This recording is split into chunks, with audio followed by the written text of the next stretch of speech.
I was called out right after the monthly review ended. While chairs were still scraping across the floor, laptops still glowed half-lit, and people at the door hadn't fully left the room yet. Tiffany suddenly stood up, one hand resting over a stomach not even showing yet. She said she needed a minute, her voice low, trembling slightly, like tears were about to fall. The room quieted naturally. No one rushed her. Some people even sat back down again. She said she had been having the same dream lately, over and over, almost every night. In the dream, her baby kept calling out for someone, repeating one specific person's name. She paused, letting that sentence hang in the air long enough to settle into everyone. Then she looked at me, not glancing, but locking directly onto me without hesitation. Every head turned with her, attention shifting, some people even twisting their chairs halfway.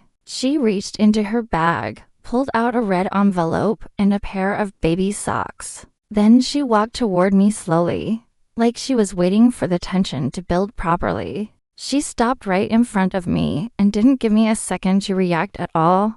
She pushed the items straight into my hands, forcing the moment before I could respond. "Wendy, you're the one I trust most. I want you as my baby's godmother. This is from me and the baby. Please say yes," she finished, voice slightly stronger now. No one spoke after that. The entire room felt paused, like someone hit a silent button. All eyes stayed on me, waiting, expecting an answer that would resolve the tension. I looked down at the envelope. It felt light, almost empty, like it barely held anything. I pinched one corner slightly, then looked up and gave a calm, unhurried smile. I lifted it a little. "That's actually really sweet," I said, without breaking rhythm. I didn't pause, just continued naturally, steering it away from being about only me. "Since it's something nice, maybe we can share it with everyone here today. Let's use it to get afternoon tea for the whole team, a small celebration together." Someone immediately chimed in. "I like that." Another added, "Yeah, sounds good." A third person tapped the table lightly. "Let's do it," shifting the energy across the room. The pressure that had been focused on me spread out, diffused into something collective. She stood there, not smiling, not following the mood that everyone else leaned into. In front of everyone, I slowly opened the envelope, not dramatic, just deliberate enough. Everyone was watching anyway, so the pace didn't need exaggeration to draw attention. A single $1 bill slid out, creased, wrinkled, like it had been casually shoved in. The room shifted again. Smiles froze. Some people looked away. Others looked back at her. She reacted quickly, saying it was a custom where she came from, symbolic, not about money. She said $1 meant wholehearted intention. That meaning mattered more than amount. Then she stepped closer, closing the distance again, pushing the narrative further forward. She said a godmother must be chosen before birth, that the dream wasn't random. She called it a sign, something important for the baby, something that shouldn't be ignored. Then her voice lifted slightly, pressing harder. "You wouldn't ignore something protecting a baby, right?" That line landed. A few people started wavering, soft voices filling the gap cautiously. "It's just symbolic," someone said. Another added, "Just say yes, it's harmless."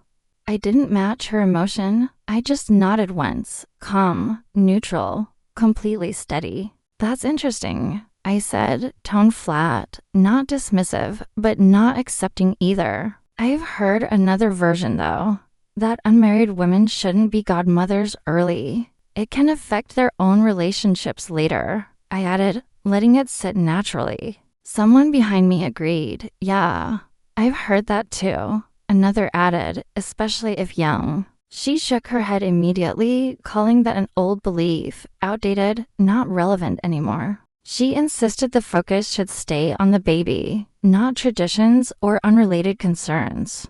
I nodded again, not arguing her directly, just shifting the angle once more. "If it's about the baby, then it should be the most suitable person," I said calmly. I looked toward the director in the front row, who happened to glance up at that moment. She would be a better fit, stable, experienced, and holds more authority. I continued. A light laugh slipped from somewhere, like realization had quietly clicked for someone. The room fell into a brief silence, the dynamic shifting without anyone announcing it. Tiffany shook her head almost reflexively. No, that's not necessary. Too fast. Her response came outrushed, uneven, and no one stepped in to support her anymore. No one pushed, no one insisted. The moment just stalled and quietly collapsed. The meeting ended without resolution, but the energy had already changed permanently. She didn't look at me again, and no one brought the topic back afterward. Over the next 2 days, she didn't approach me directly, but she didn't stop either. She began using her pregnancy as a reason to shift tasks onto other people. She said screens had radiation, so others should handle data-heavy work instead. She said sitting too long hurt, so people should run errands or handle small tasks. She said emotional stability mattered, so others should deal with clients directly. At first, people helped, but gradually, excuses started appearing, subtle avoidance growing. Her tone became entitled, like assistance was expected rather than appreciated anymore. I stayed out of it entirely, just continued doing my own work without involvement. A few days later, during my commute, I came across an anonymous post online. The tone felt familiar, the situation even more so, almost unmistakably recognizable. It described finding a young, agreeable woman to be a godmother in a workplace. It even mentioned that in a company environment, people would naturally take her side. I used a burner account to reply, and the response came quickly, detailed, careless. That afternoon, she asked me to get her some water, handing me her cup casually. I took it, placed it aside on a desk, and didn't follow through with it. The cup stayed there untouched while I stepped away briefly for something else. When I came back, the office was already in chaos, voices overlapping, tension rising. She was sitting on the floor, clutching her stomach, face pale, breathing uneven. The moment she saw me, she pointed directly, voice sharp and loud. "You did something to my water," she accused, drawing every eye in the room. Some people had already taken out phones, recording. Others shouted to call the police.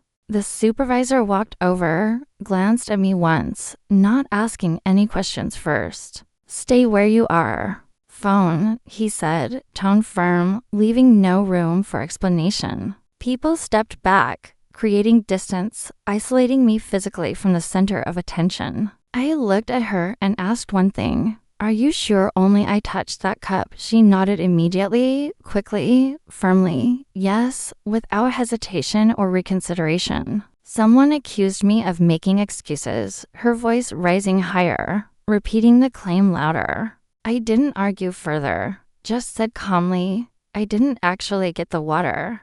And the director was the one who filled that cup."